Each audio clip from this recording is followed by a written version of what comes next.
This is the X-Zone Broadcast Network, broadcasting worldwide on broadcast affiliates and satellite program providers, including CNN Broadcast Network, Sirius Satellite Network, Star Media, Good News Radio Network, Angel Broadcast Network, Wiki Broadcast Network, and WPBN TV. For more information on the X-Zone Broadcast Network, visit us at www.xzbn.net.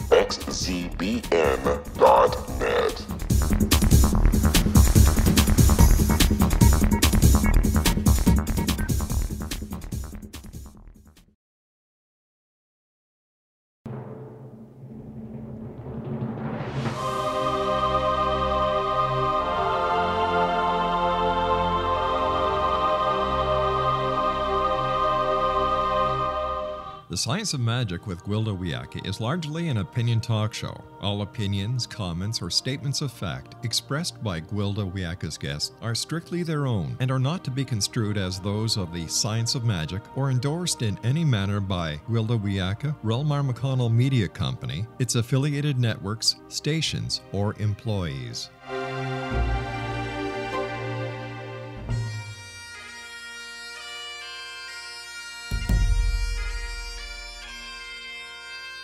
Welcome to the Science of Magic with Gwilda Wiyaka, a program dedicated to uncovering the unified nature of reality and humanity's ever-evolving place as truly galactic beings.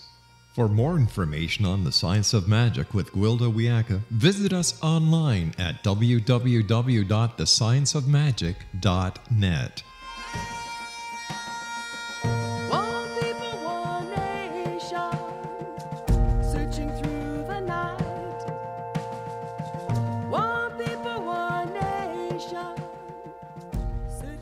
Welcome to the Science of Magic, a place where science and magic come together to transform fact into evolving truth. We're proudly coming to you through the ever-expanding X-Zone Broadcast Network, www.xzbn.net, and can also be found on our website, www.thescienceofmagic.net. I'm your host, Gwilda Wiyaka. This hour we'll be exploring gifts of the earth. So, I addressed my teacher one day as he was steeping some bear root for our upcoming sweat lodge. How do you know what herbs to use? I'd noticed he used different herbs from one lodge to the next, and as of yet, I had been unable to ascertain the rhyme or reason of his choices. I ask, he responded. Ask who, I wanted to know. The earth, the stars, the plant helpers, the spirit of the lodge, and the people that will be here. How do you do all of that? I challenged. I knew the man didn't have a phone, and people would just show up for the lodge. We never knew who would be there. Then there was the issue of consulting the earth, the stars, and the plants. As was his way, he elected to say no more. Over the years I studied with him, I learned to enter the shamanic trance, where I too commune with the earth, the stars, the plant helpers. I've come to understand that the ancients originally developed herbology shamanically. Since that time, the information has been mostly passed down verbally from teacher to student. But there's really no substitute for going to the source. Shared or written information is from the past. Every year, the potency of the herbs vary depending on weather, soil, and so on. Every time we treat an illness or hold a ceremony, the stars are in a different position, bathing the earth with varying influences. The needs of each individual or group are not only unique, but change moment to moment. In ancient times, the shaman of the tribe was responsible for connecting with the earth, the stars, in order to create living ceremony using the appropriate herbs for the energies present. Over the years, shamanism has been systematically nearly eradicated from the planet. Without the presence of a trained shaman, there's really no way to take into consideration all the current variables. We can only go through the motions handed down and hope for the best. In ages past, our solar system was moving through a lower frequency area in the galaxy. These darker times limit the connectivity between humans and the spiritual or quantum level of life. Without direct contact to the divine, we're reduced to dogmatic adherence to ritual from the past to perform ceremony and ascertain what herbs best serve. Yet we become so disconnected from the planet and the balance she holds that the subtleties are often wasted on us anyway. Ill health is due to imbalance, separation from our true nature. To regain health, we must embark on our personal sacred path to wholeness, with no two paths being exactly the same. The greater the imbalance, the greater the individual adjustments needed. Though not perfectly aligned with the times, even dogmatic ceremonies can start the process of reconnecting to the earth and all her gifts. The traditional forms of working with herbs offer plenty of support in and of themselves. Many of us may need a more powerful correction, such as surgery or pharmaceuticals, for a time. Reaching a state of balance through natural means does us no good if we die before we get there. Once we've engaged in the healing process, we require increasingly refined and subtle corrections. At that point, it's important to be attuned with the current times in our current ceremonies and treatments. As our solar system is now entering a higher frequency area of the galaxy, these subtle adjustments can bring about a level of health and awareness that has been virtually forgotten. Greater refinement allows us to channel more light. This is the evolutionary path to enlightenment. I now understand there was no way for my teacher to answer my question, how do you do all of that? Living ceremony is a level of mastery words cannot encompass. We must go through the lengthy, initiatory refining process to shed who we are not in order to become one with all that is. Our guest this hour, Brigitte Mars, is an author, herbologist, and nutritional consultant of natural health with over 40 years of experience. She teaches herbal medicine at Naropa University and School of Health Mastery in Iceland. She's taught numerous institutions, including the Mayo Clinic. After this commercial break, I'll introduce Brigitte, and together we'll explore the modern application of herbology and healing with foods. So don't go away. This is The Science of Magic, www.thescienceofmagic.net.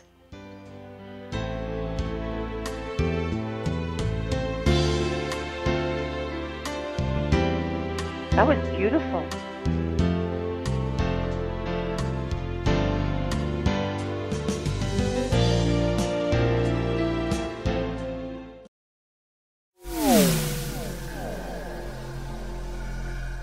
This is Kevin Randall. For nearly 30 years, I have been investigating the case of the Roswell UFO. I have interviewed hundreds of people and stood on the crash site. Now in Roswell in the 21st century, I have reviewed dozens of hours of audio and videotaped interviews, examined hundreds of files that relate to the crash, and have returned to Roswell in an attempt to put all that information into the proper perspective. For the first time in Roswell in the 21st century, I have made a dispassionate reevaluation of all that material and provide a new look at what happened. This is a book that clears away all the clutter that has hidden the truth for so long, strips away the various lies that surround the case, exposes the Air Force attempts at cover-up, and found a core of solid information that tells us all where the case stands today. Roswell in the 21st century will be available in just a few weeks. For more information, please visit my website at www.kevinrandall.blogspot.com.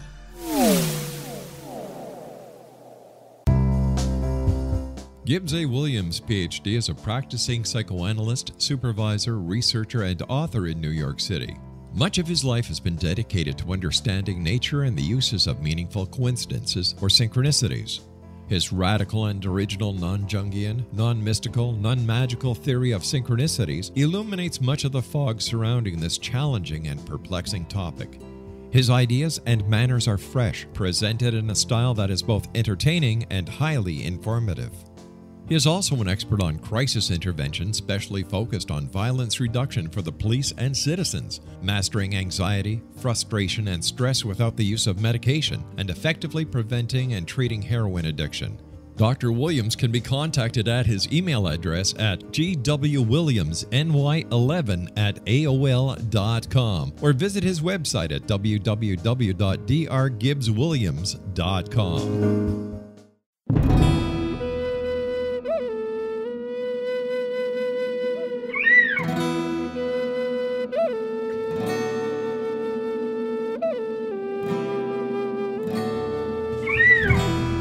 Shamanism is recognized as a method to access the quantum level. Mastery of shamanic skills puts spiritual information and healing power into your hands. Path Home Shamanic Art School, a bonded Colorado certified occupational school, has met rigorous state standards, ensuring its director and instructors have the qualifications to teach the shamanic arts. Path Home offers its certification program in blocks of study. Block 1, a 5-day intensive, will be held in the beautiful mountain town of Coaldale, Colorado, October 13th through 18th. Registration deadline is September 12th. Experience journey trance, power animals, helping spirits, sacred space, and life purpose. Come discover your power. Join me, Gwilda Wiyaka, in the magical world of shamanism. Call 303-775-3431 or visit findyourpathhome.com.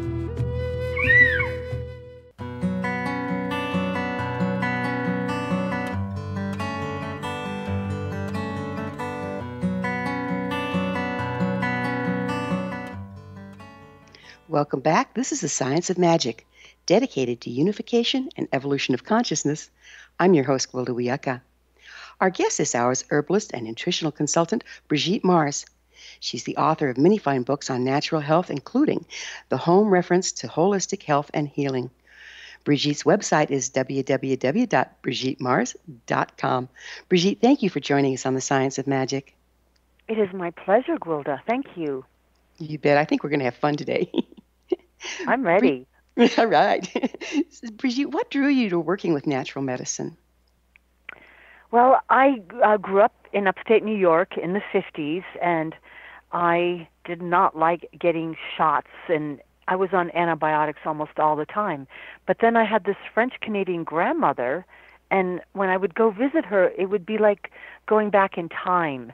And I remember one time we found a little wounded bird in the woods, and we picked it up and we brought it home and we fed it some herbs and put salve on it, and a few days later it was ready to fly away, and I thought, I want to be able to do that.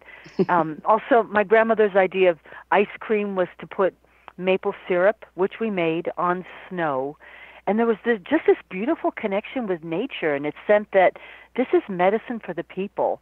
And my parents would always be a little perplexed, like, why do you want to follow those old wives' tales? That's something that poor people did before the turn of the century. And I think that as a culture, we got so into doing what was new and modern and proving ourselves all American that we lost this amazing tradition.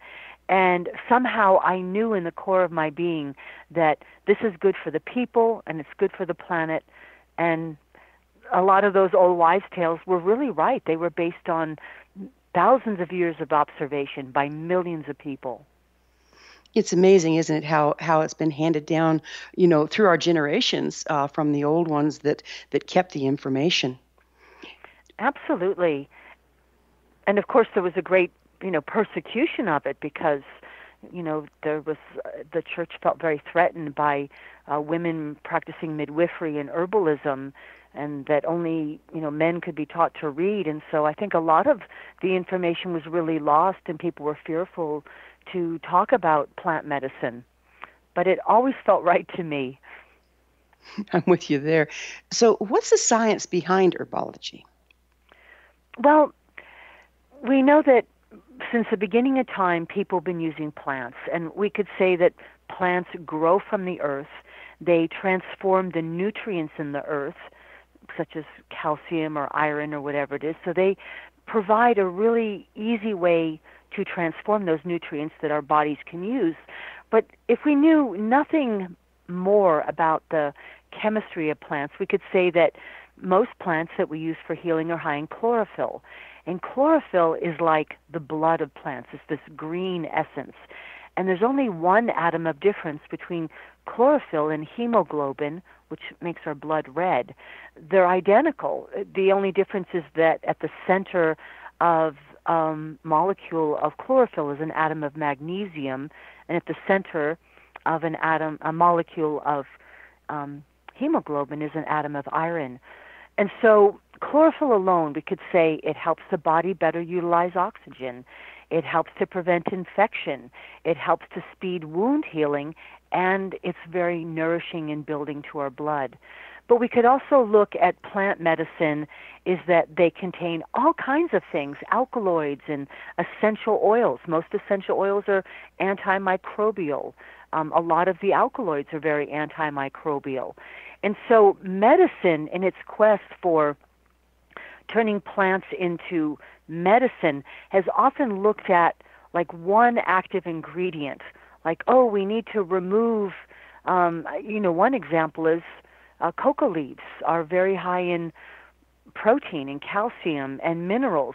But when coca leaves started being shipped to Europe, they looked for one alkaloid, cocaine, and rather than being nourishing, it became a nightmare because it was very addicting and didn't have the natural components that would make it nourishing and less likely to be addictive. So I think that it's almost like humans have thought that they could dominate nature, but if we look at plants as being a symphony, not just one active ingredient, they contain the things that balance it, that make it safe and make it whole.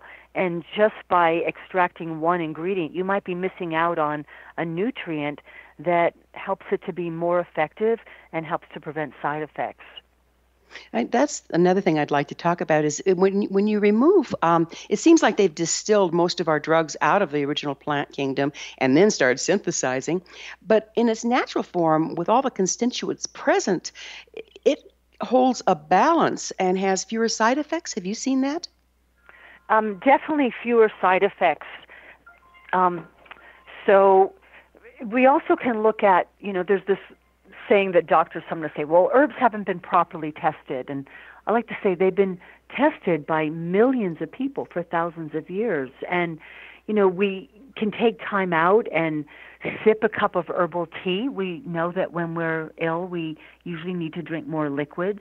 And so drinking liquids that are infused with herbal medicine, when we even drink the liquids, we're smelling the herbs, and that immediately goes to our brain and has an effect. So when we're sipping a cup of, chamomile tea or rosemary tea or something, we could really be saying to ourselves, I'm nourishing my nervous system, or I'm strengthening my immune system, whatever the herb might be. So it seems that when we remove something from the whole plant, we're missing out on the wisdom of nature. And so you're so correct, Gwilda, in saying that, many of our pharmaceuticals do come from plants. Aspirin was discovered in meadowsweet and willow and aspen trees, and people have been using herbs that are rich in salicin for thousands of years. But when they just remove one alkaloid from it, then you're more likely to get side effects. Like taking aspirin every day might also thin your blood and make you more prone to stomach or intestinal ulcerations. So a plant is not the same as a pharmaceutical. And the dandelions are as effective as one of the leading diuretics. And if you take chemical diuretics, it can deplete the body of potassium. And who's going to do a study on dandelions being a great diuretic? Because you can't patent a plant. So pharmaceutical companies are looking for a way that they can own a patent on a part of a plant or a synthetic version of the plant, because then you can make money. They're not going to research something that you could go dig up in your backyard. Got to love big pharma, huh? So how do you think we figured out originally what does what? Where do we get that information? Well, we know that very often, I love that you were speaking about shamanism, because very often the spiritual leader in a community was often also the healer. The two went side by side. So we know that shamans maybe observe the animals, and one animal that was particularly good to observe was the bear. So I love that you mentioned bear medicine. Osha is one of my favorite herbs, which grows here in Colorado. So they might observe an animal and see what are the animals doing. Because bears are omnivorous, much like humans, that seemed to be a good animal to observe. They also would maybe spend time in prayer, dream time, meditation, of course, trial and error. But we also know that shamans often use plants that would help to open the doors of perception and give one access to the realms of the unseen. And in different countries and cultures, those might be different plants, but it could have been psilocybin mushroom or Amanita muscaria mushroom or peyote. But there's also a really amazing theory called the doctrine of signatures, and I love this theory. I didn't talk about it for many years because I didn't see it as scientific. and so I was a little hesitant to mention it. But the doctrine of signatures is a very ancient philosophy that ascribes that plants often tell us what they're good for by the way they look and by the way they grow. So, for example, you could look at a plant like seaweed, and seaweed is said to be really good for the hair, and seaweed kind of looks like hair. Blueberries are good for the eyes, and during World War I, Air Force pilots were given rations of blueberry jam to help strengthen their vision. And blueberries, by the way, are good for brown and green eyes as well as blue eyes. Cauliflower, good for the brain. Coconut, good for the brain. Walnuts are good for the brain. They all, have a hard shell and, this matter that's high in fat and protein.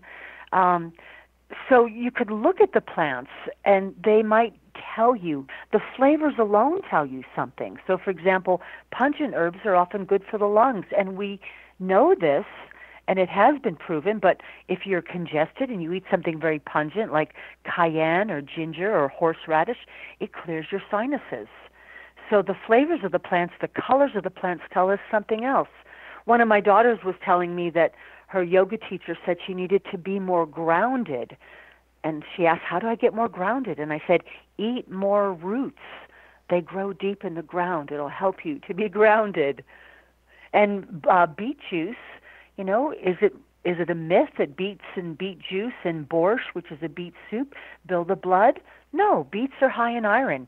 So I've come to really, after years of studying botany and flower essences and homeopathy and just the general structure of plants, think that there really is something to the doctrine of signatures. I mean, the animals and the insects seem to know this, and it is a language of the plants that we can learn to read.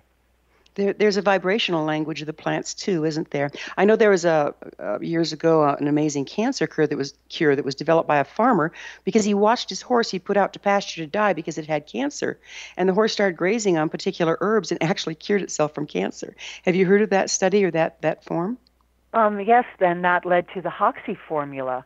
Yes. And at one time there were 17 cancer clinics based on these herbs that Hoxsey had seen his horse eat. Which he had afterwards given to other animals and then to people. And when Hoxsey wouldn't sell his formula because he had promised his grandfather people could get it for free, all those clinics were shut down. But the Hoxsey formula continues to live on, and I personally know people who were given 6 months to live, and 20 years later they're still on the planet. So, it's almost like we're not giving credit how nature is so wise. And so, yes, observing the animals is but one way. And of course, we are different, but we also have a lot of similarities to our animal brethren. Sometimes they're smarter than we are. In fact, most times I'd have to say. We're going to have to take a little commercial break. Brigitte and I will return to our discussion after this short break. We're coming to you through the land of leading-edge paranormal broadcasting, the X-Zone Broadcast Network. Don't miss the other fine shows and hosts on www.xzbn.net. You're listening to The Science of Magic, www.thescienceofmagic.net. I'm your host, Gwilda Wiyaka. Brigitte and I will be back, so don't you go away.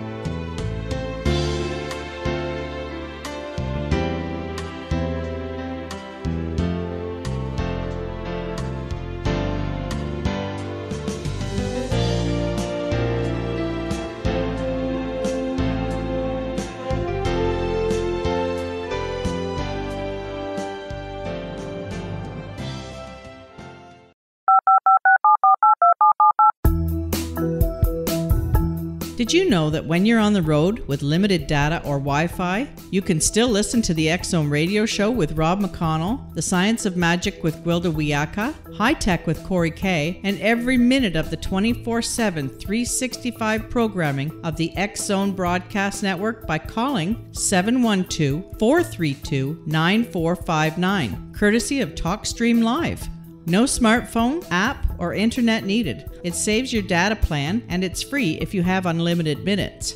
call 712-432-9459 to listen on any phone, anytime, anywhere. Remember, 712-432-9459 for the best of paranormal, new age, thought-provoking, sci-fi radio programming 24/7, 365.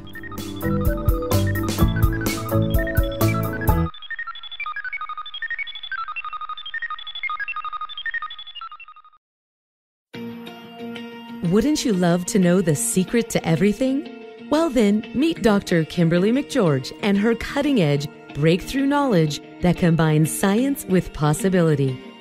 Dr. Kimberly brings real-life answers and healing to those open to alternative solutions. She teaches solution-based programs and classes that will change all areas of your life forever. Specializing in conscious creation, intuitive readings, and energy medicine, you can rapidly shift health, relationships, business, and money and abundance challenges quickly. Receive her best-selling book, Secret to Everything, at no cost by going to secrettoeverything.com/X-Zone. That's right, transformation can start now. Just go to secrettoeverything.com/X-Zone and receive Dr. Kimberly's book for free.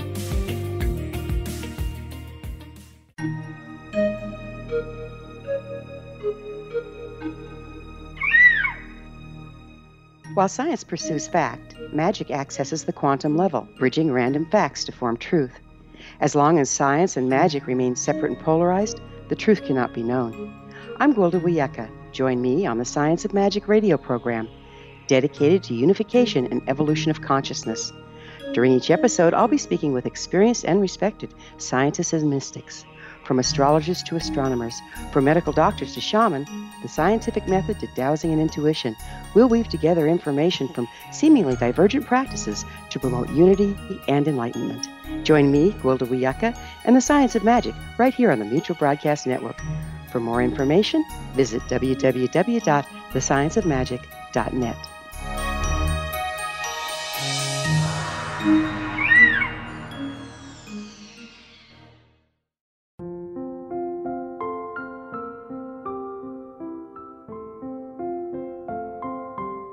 I am Dr. Carl O'Helvey, founder, president of a new cancer foundation focusing on evidence-based physical, mental, and spiritual interventions, including natural cancer cures, prayer, meditation, affirmations, nutrition, and other related holistic cancer prevention and cure modalities. These are used in cancer education, research, and financing care. I ask for your help to continue this important work by donating at www.holisticcancerfoundation.com.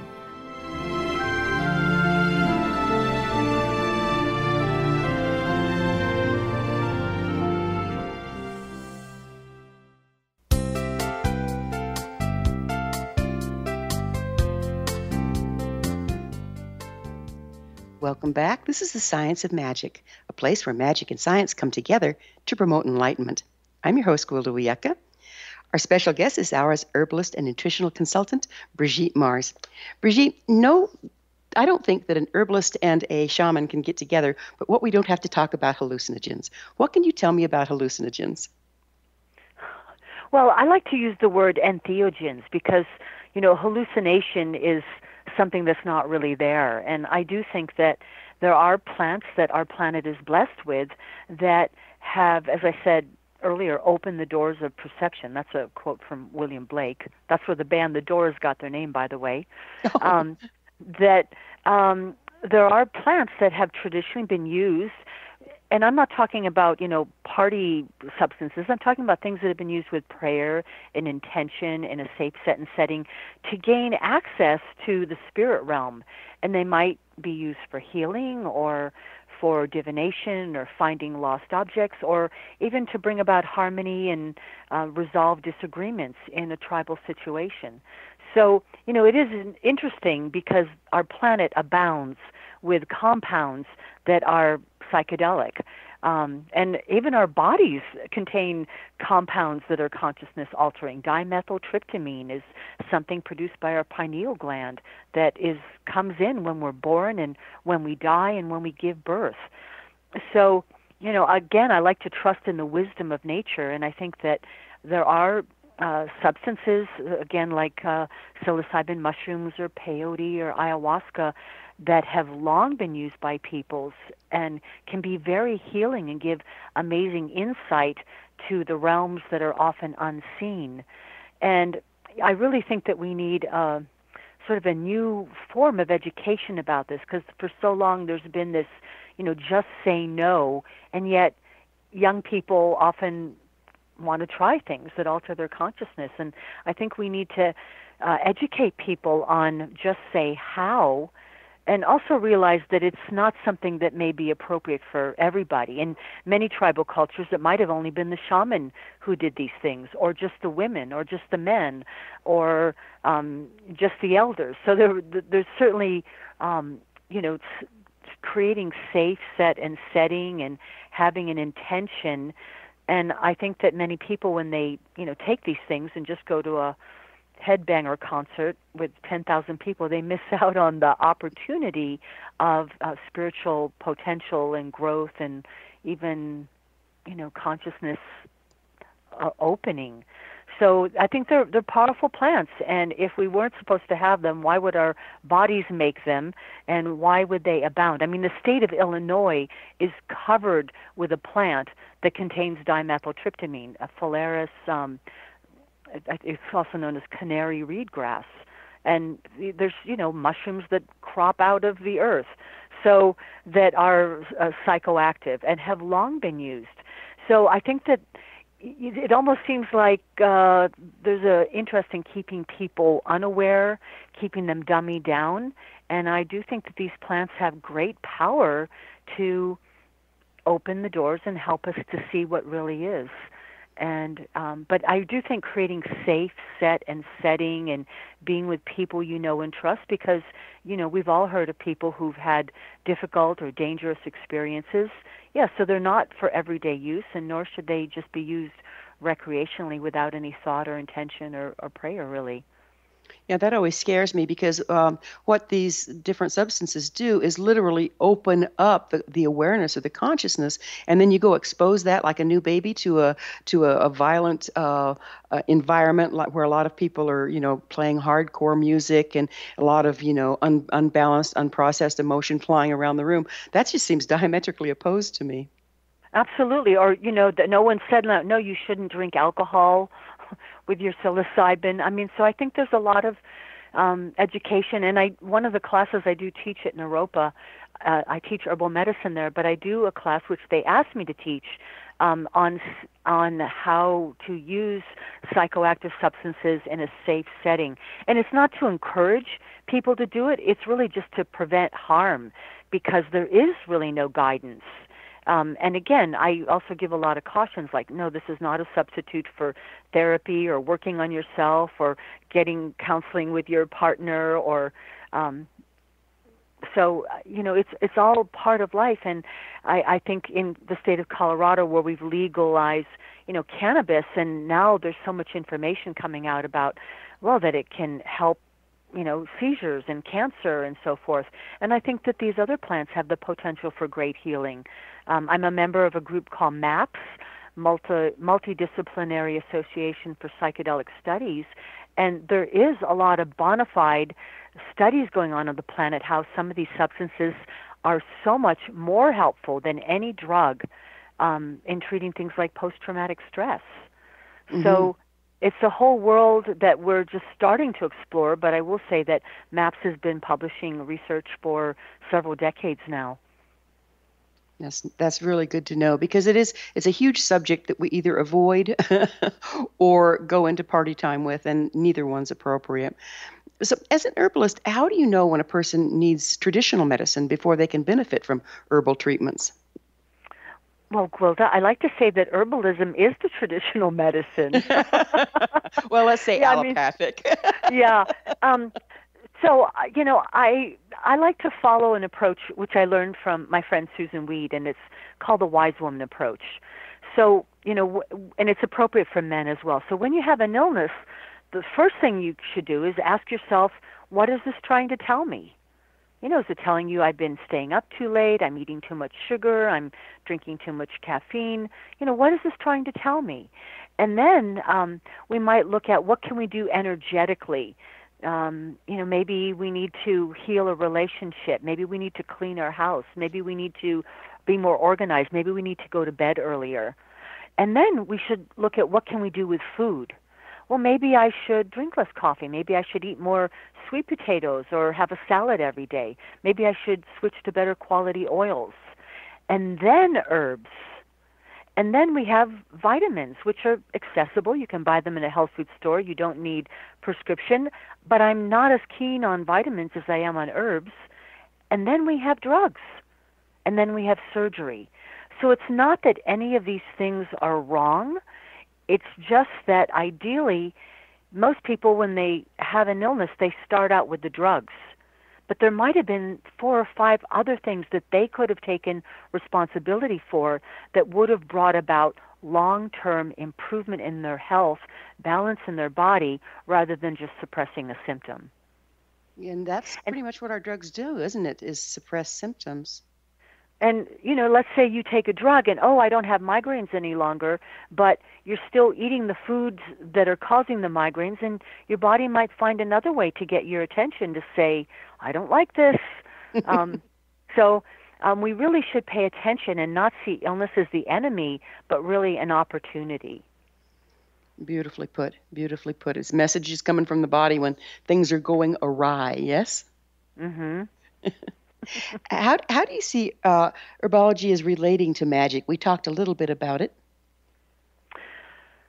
Well, this is originally one of my interests in herbalism was in magic. And so I think the real magic is in our intention, but we could look at, plants have long been corresponded to different signs of the zodiac. So, for example, what sign are you, Gwilda? I'm a Scorpio. A Scorpio, so am I. Okay, so Scorpio's ruled by Mars.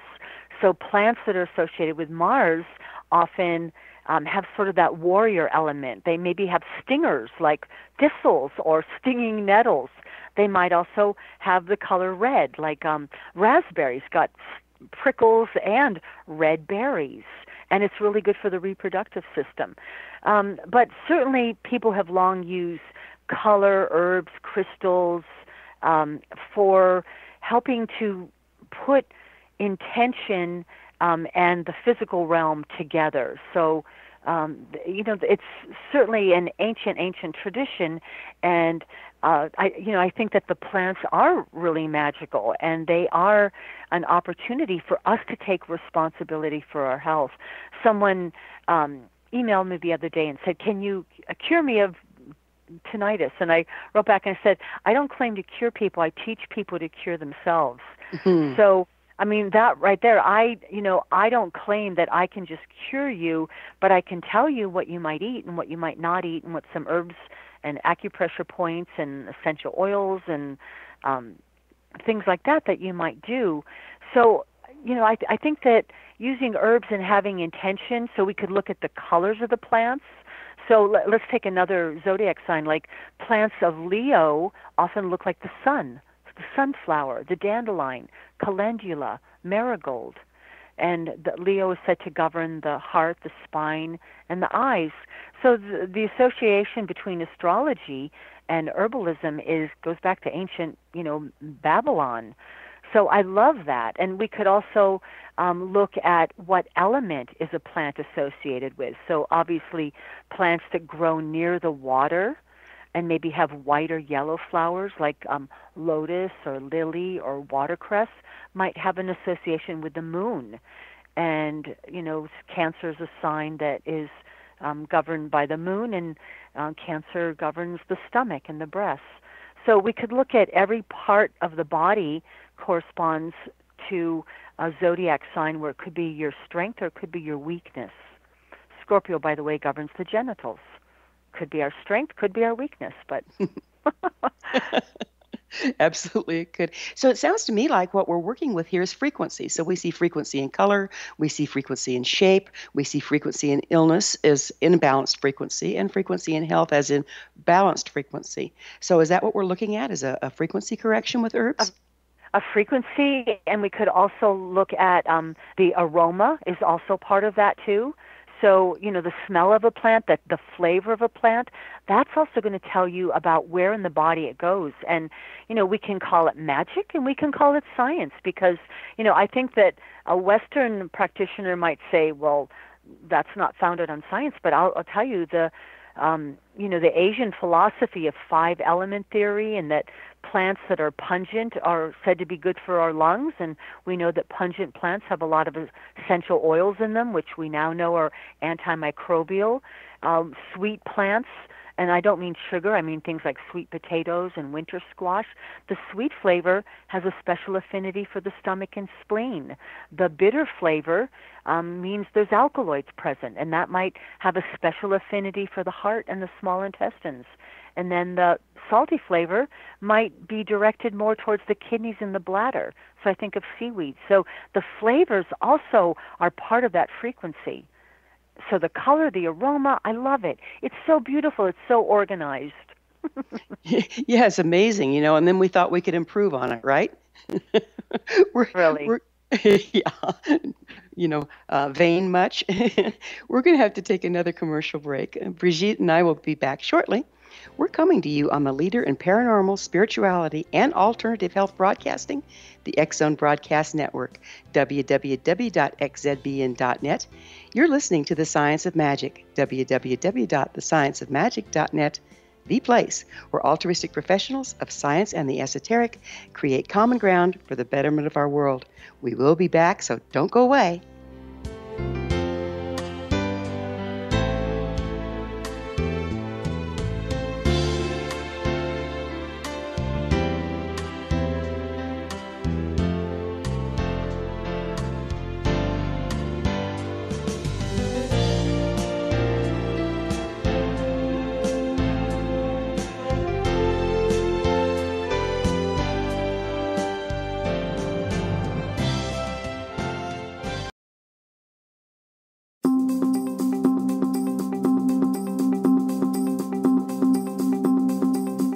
As host of Dialogue with Divinity, I am thrilled to join the X-Zone Broadcast Network and their growing number of affiliates. My quest for a connection to the divine ignited my successful career path as an international spiritual counselor for over 40 years, an author of 4 books, and well-known metaphysical educator. My clients call me their spiritual mama. So my job is to offer you a radio show to help you grow spiritually with wisdom and get specific tools from guests who are experts in their field. Tune in to Dialogue with Divinity and be part of the conversation with Spirit. My goal, your happy soul. For more information, please visit my website at johannacarroll.com.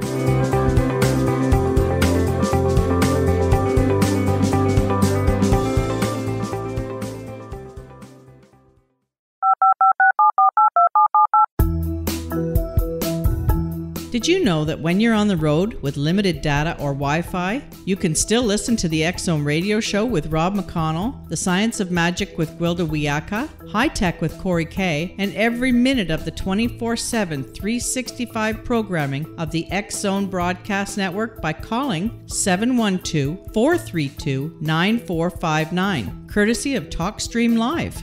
No smartphone, app, or internet needed. It saves your data plan, and it's free if you have unlimited minutes.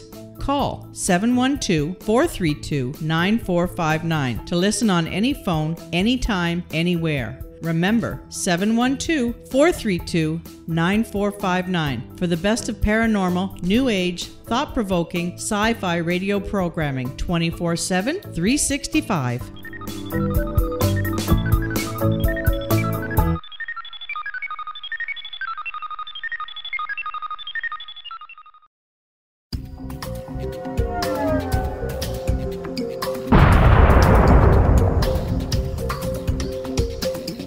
Coming soon to the X-Zone Broadcast Network is A Different Perspective with me, Kevin Randall, as your host. We'll be taking a close look at what is happening in the world of UFOs today with side trips into the paranormal. Guests will range from those who are household names to those who have a different perspective on a variety of topics. No topic will be taboo, but there will be tough questions asked as we all search for the truth about UFOs, the paranormal, and those things that excite us. Sometimes we'll agree with a guest and sometimes we won't, but we'll try to keep the program topical. For those of you who would like to read, be sure to visit www.kevinrandle.blogspot.com and remember to listen to the other fine programs on the X Zone Broadcast Network at www.xzbn.net.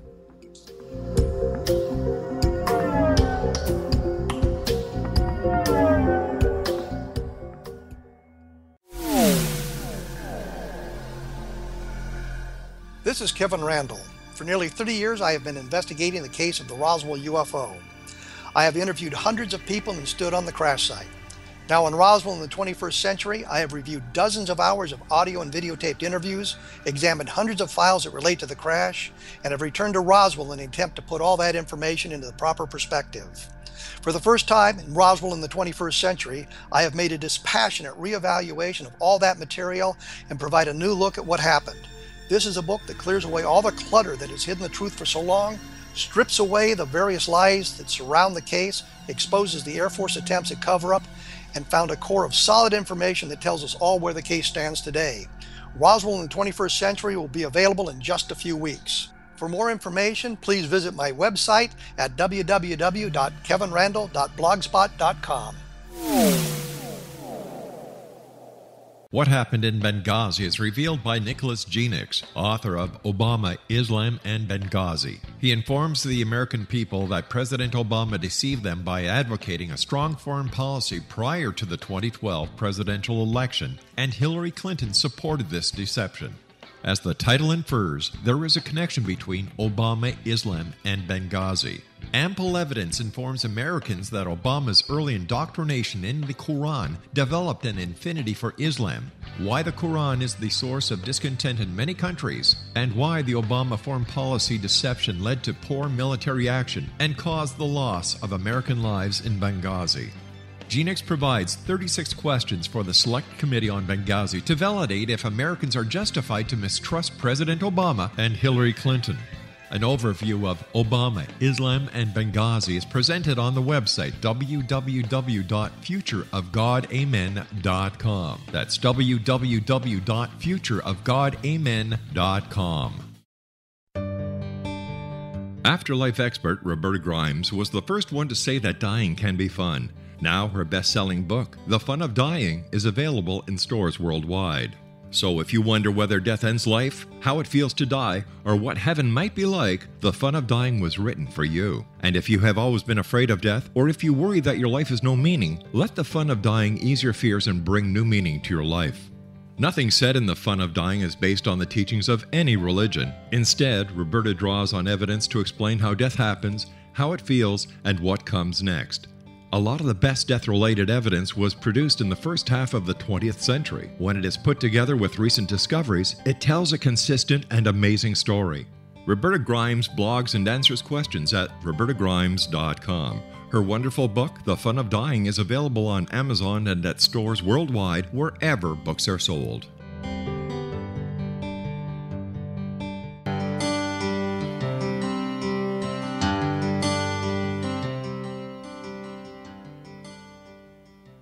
Welcome back. This is The Science of Magic, bringing together gifted people of service to the world. I'm your host, Gwilda Wiyaka, and our guest this hour is one of those gifted people of service, BRIGITTE Mars, the author of many fine books on natural health, including The Home Reference to Holistic Health and Healing. BRIGITTE, let's talk about food a little bit.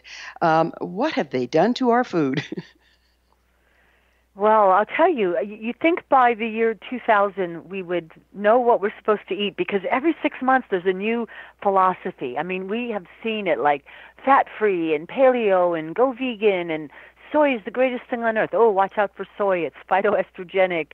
But certainly some things stand the test of time. And, you know, I think it is really important to look at eating more organically.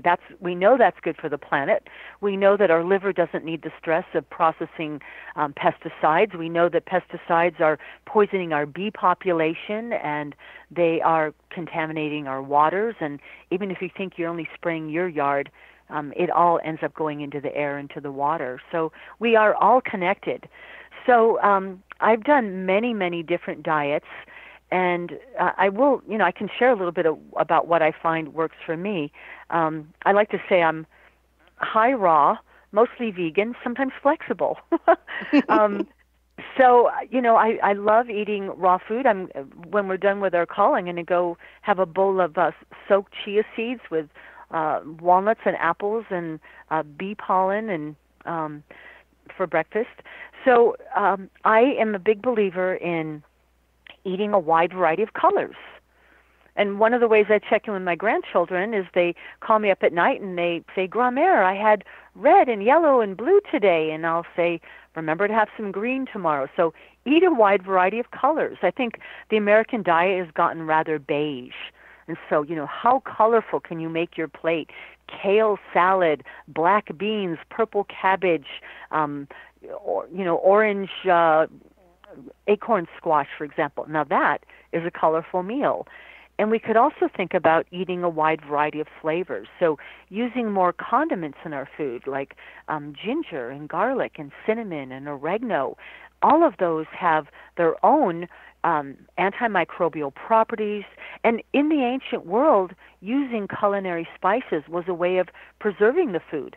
So when people didn't have refrigeration, and of course many people on the planet still don't, it has been imperative to use, cayenne and ginger and oregano and thyme to help slow down the deterioration of food and make it safer to eat and less likely to harbor parasites. I do find a lot of people I work with, they do better when they go off gluten. And gluten, it's kind of like glue. Gluten is like glue, and what we do with gluten is make pasta and pastry, which is kind of like paste.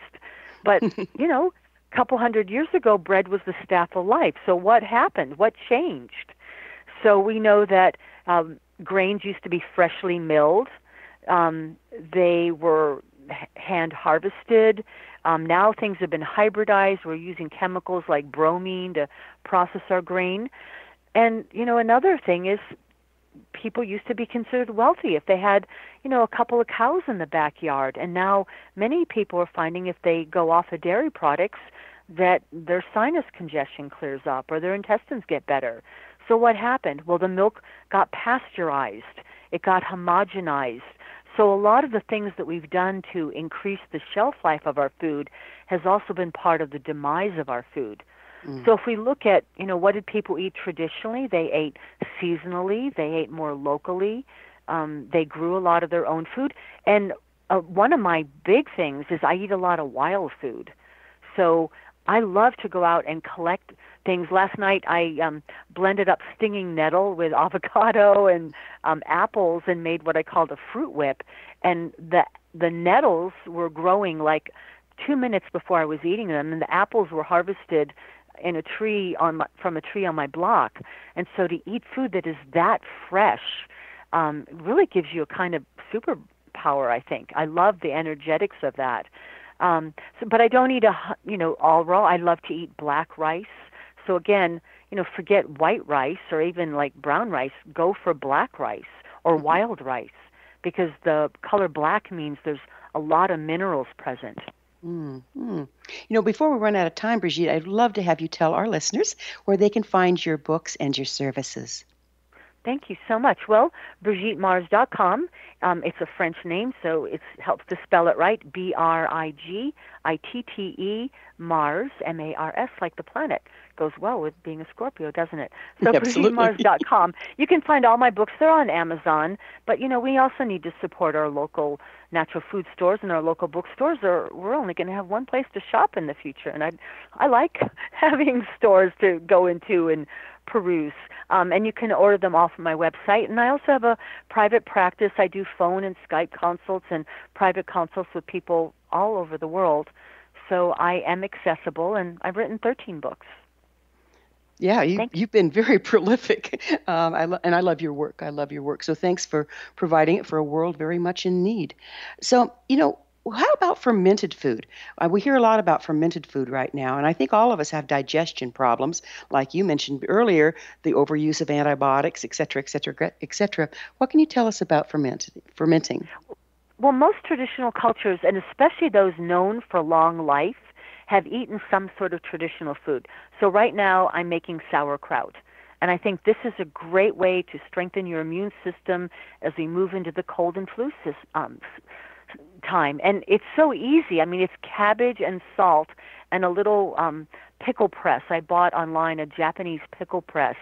And it's so easy. And I try to always have a batch of sauerkraut going on. So even though I just dissed dairy products, of all the dairy products, yogurt is a fermented form of dairy. And so even though it's pasteurized and homogenized, it's been brought back to life.